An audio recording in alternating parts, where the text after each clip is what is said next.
Sir, మాస్కోపై Ukraine డ్రోన్ల దాడి, అలాగే యుద్ధ ఖర్చుల ఫలితంగా రష్యా పీకల్లోతు కష్టాల్లో ఉంది. పుతిన్ నోట శాంతి మాటలు వస్తున్నా మరి రష్యా ఓడిపోతుందా? ఎస్ అండి, ఏప్రిల్లో 2022 నుంచి 4.5 సంవత్సరాలుగా యుద్ధం జరుగుతుంది రష్యా ఉక్రెయిన్ వారు. ఈ యుద్ధంలో ఇప్పుడు రష్యా పీకల లోతు కష్టాల్లో పడిపోయినట్టు మనకు అర్థమవుతుంది. ఎందుకంటే పుతిన్ నోట వెంటే శాంతి చర్చలు, అమెరికాతో మేము ఉక్రెయిన్ యుద్ధానికి సంబంధించి శాంతి చర్చలు చేయబోతున్నాం అంటూ పుతిన్ ప్రకటించాల్సిన అవసరం ఇక్కడ వచ్చింది. ఎందుకంటే కొన్ని కారణాలు ఉన్నాయి.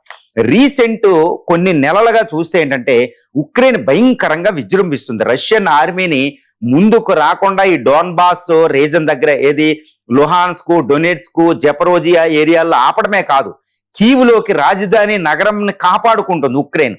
దీంతో పాటు రీసెంట్ గా జెలెన్స్కీ సైన్యం ఏం చేసిందంటే డైరెక్ట్ గా మాస్కోని అటాక్ చేసి మాస్కోకు ఆయిల్ సప్లై చేసే కొన్ని రిఫైనరీస్ని అటాక్ చేసింది.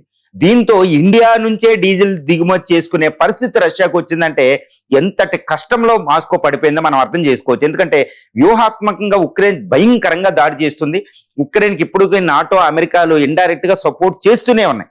లేకపోతే ఉక్రెయిన్ అటాక్ చేయడం ఏంటి, అంత అధునాతనమైన దీర్ఘ శ్రేణి డ్రోన్లతో అటాక్ చేస్తుందంటే మాస్కో నగరాన్ని, రష్యా పరిస్థితి ఏంటో మనం ఊహించుకోవచ్చు. దీంతో పాటు ఇక రెండవ కారణం ఏంటంటే పుతిన్ పీకల్లోతు కష్టాలండి. ఎందుకంటే ఆర్థిక కష్టాలు, 4.5 సంవత్సరాలుగా సుదీర్ఘమైన యుద్ధం జరగడం వల్ల అక్కడ ఏంటంటే ఆర్థికంగా ఎన్నో విపత్తులు, ద్రవ్యోల్బణం పెరిగిపోవడం, ఎక్స్పోర్ట్స్ ఆగిపోవడం, తద్వారా వెస్టర్న్ శాంక్షన్స్ వల్ల ఇప్పుడు రష్యాలో ఒక ఆర్థికమైన సంక్షోభ పరిస్థితి ఉందన్నమాట. దానివల్లే సైన్యం ఎంతో మంది, లక్షలాది మంది సైన్యం సరిపోవడం. అక్కడ మనలాగా ప్రజాస్వామ్యం, ఫ్రీ మీడియా ఉండదు.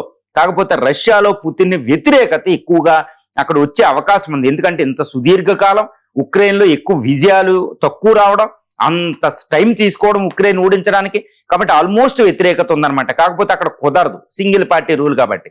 సో అందువల్ల పుతిన్ ఏంటంటే ఇక శాంతి, ఇప్పుడు దాకా సాధించింది చాలా ఎక్కువ, ఇక్కడ నుంచి శాంతికి వెళ్దాం ఒక పరిస్థితి ఈ రోజు పుతిన్కి వచ్చింది. అందుకనే గత సంవత్సరం ఏంటంటే ఇటు అలస్కాలో ఒక సమ్మిట్ జరిగింది, పీస్ డిస్కషన్స్, కానీ అది విఫలమైంది.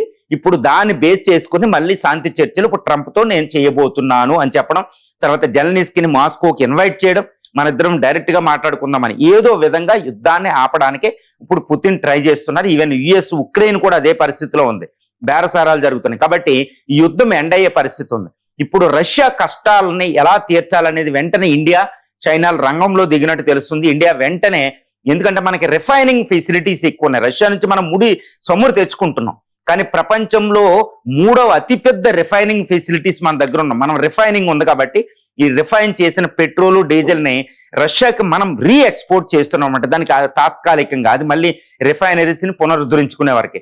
ఈవెన్ చైనా కూడా రంగంలో దిగింది. కాబట్టి రష్యా కష్టాల్లో ఉన్న ఇండియా, చైనాల సపోర్ట్ ఉంది కాబట్టి అది యుద్ధం చేయగలిగింది. కానీ సుదీర్ఘ కాలం ఈ రష్యా ఉక్రెయిన్తో యుద్ధం అనేది అంత అవసరం అనేది లేదు. ఎందుకంటే డోన్బాస్ లో 20 అంటే ఆల్మోస్ట్ ఉక్రెయిన్ లో 20% భూభాగాన్ని అది ఆక్యుపై చేసింది. అది కావాలనుకుంటా డోన్బాస్ లో యుద్ధ లక్ష్యాలు పరిపూర్ణమైపోయినాయి. ఎందుకు, ఉక్రెయిన్ ఇంకెప్పుడు నాటోలో జాయిన్ చేసుకోమని నాటో చెప్పడం, నాటో 2 ముక్కలు అవడం, ఆల్మోస్ట్ అమెరికా ఇది ట్రాన్స్ అట్లాంటిక్ పార్ట్నర్షిప్ దెబ్బతినడం, ఇంకా యుద్ధం చేయాల్సిన పరిస్థితి రష్యాకి లేదు. యుద్ధంలో అది విజయం సాధించినట్టే రష్యా, కాకపోతే ఎక్కువ నష్టాలు అనిపిస్తుంది. కాబట్టి ఇంకా సుదీర్ఘకాలం చేయడం అనవసరం అనేది ఇప్పుడు పుతిన్ ఉద్దేశం. కాబట్టి కష్టాల నుంచి గట్టెక్కి ఇంకా వారు ముగించి బయటికి వెళ్ళాలని ఈ విధంగా రష్యా అధ్యక్షుడు ఆలోచిస్తున్నాడు అంటే ఇంకా ఆల్మోస్ట్ యుద్ధం ఎండ్ అయినట్టే మనం భావించుకోవచ్చు.